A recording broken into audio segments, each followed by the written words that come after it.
मुजफ्फरपुर के बोचहा में पूर्व मंत्री व VIP party supremo son of Mallah Shri Mukesh Saini ji ने विशाल जनसभा को संबोधित किया और बाबा साहेब डॉक्टर भीमराव अंबेडकर को पुष्प अर्पित कर उन्हें नमन किया। बताते चले कि VIP party supremo Shri Mukesh Saini ji का निषाद आरक्षण संकल्प यात्रा जारी है।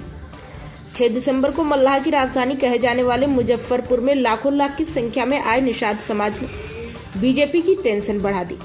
बिहार में एक वीआईपी पार्टी ही एक ऐसी पार्टी है जो नीतीश कुमार और तेजस्वी यादव से भी ज्यादा टेंशन बीजेपी को वीआईपी पार्टी से है।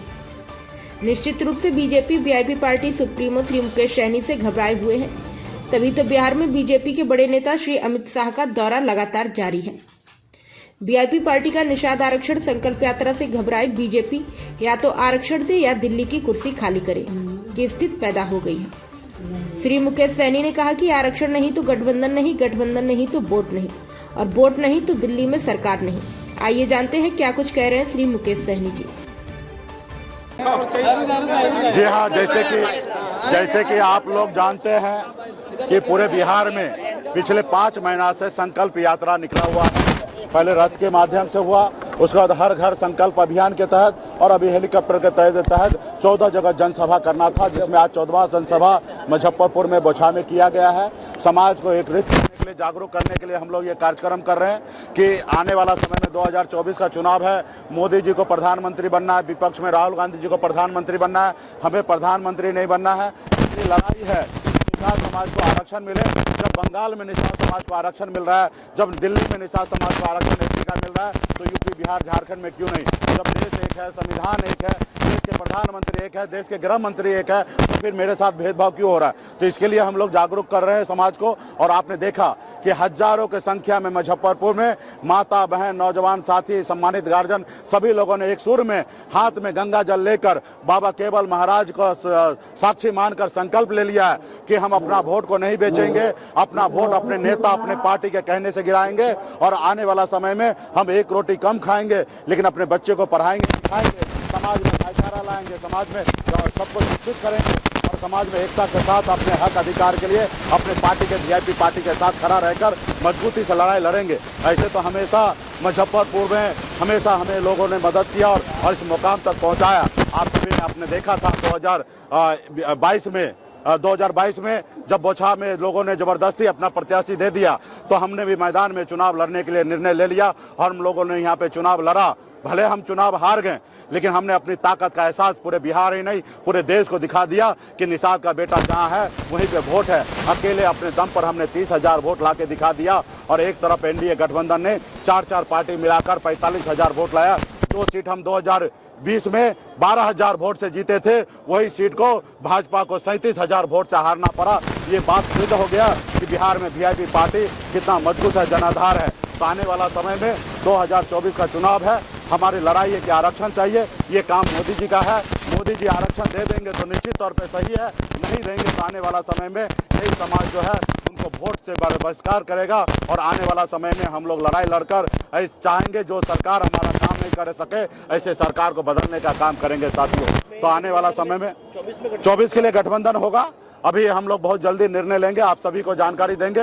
अभी तो हम इंतजार करते हैं, देश के प्रधानमंत्री अभी मोदी जी हैं और वही समाज को आरक्षण दे सकते हैं। अभी इंतजार करें कि वो आरक्षण दे।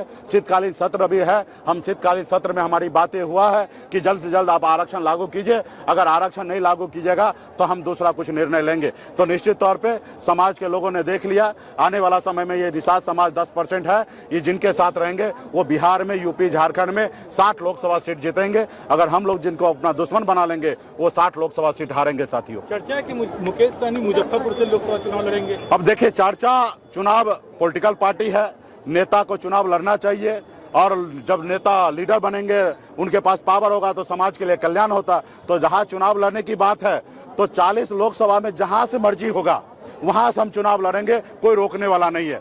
हमको किसी के पास टिकट मांगने के लिए नहीं जाना है कि हमको टिकट दीजिए फिर हम यहाँ चुनाव लड़ेंगे। हमारे पास खुद स्वयं टिकट है, हम जहाँ से चाहेंगे ना वहाँ से चुनाव लड़ेंगे। जिस गठबंधन में रहेंगे उस गठबंधन में कोई इटबट नहीं रहेगा। हमारे लिए सब सीट सुरक्षित है। सिर्फ जनरल सीट जो है सुरक्षित सीट पर निश्चित तौर पे हम नहीं लड़ सकते हैं जब तक हमें आरक्षण नहीं मिलता है। और जितना भी जनरल सीट है बिहार में वो सब सीट पर जहां चाहेंगे वहां से हम चुनाव लड़ेंगे। हमें किसी के पास कितने सीट के दावे वो सब आएगा। हमारा तो पहले आरक्षण की लड़ाई है। आरक्षण अगर मिल जाए तो अच्छी बात है, फिर सीट का कोई मायने नहीं रखता है। और जब सीट की बात आएगा तो निश्चित तौर पे इतना सीट लड़ेंगे कि हमारी पार्टी ने दिखा दिया बिहार में हमारे पास जनाधार क्या है। और जब जनाधार की बात होता है उसी का अनुकूल गठबंधन में हिस्सा मिलता है। तो आज की तारीख में बिहार में किसी पार्टी से कम हमारी वीआईपी पार्टी नहीं है। और आने वाला समय में मजबूती हम लोग अच्छे सीट पर लड़ेंगे। साथियों बहुत बहुत धन्यवाद। यदि भाजपा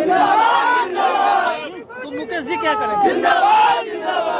यदि आपके आरक्षण की मांग को मान लिया जाता है प्रधानमंत्री द्वारा तो मुकेश जी क्या करेंगे? यदि हमारे समाज का आरक्षण का मांग माननीय प्रधानमंत्री मान लेते हैं तो माननीय प्रधानमंत्री जी जो कहेंगे वो सब हम मानेंगे। वो कहेंगे कि प्राण दे दो तो हम प्राण देने के लिए तैयार हैं। सिर्फ वो आरक्षण दे दे, वो आरक्षण दे देंगे तो हमारा कोई शर्त नहीं होगा, कोई कंडीशन नहीं होगा। वो जो कहेंगे वो सब हम मानने के लिए तैयार हैं।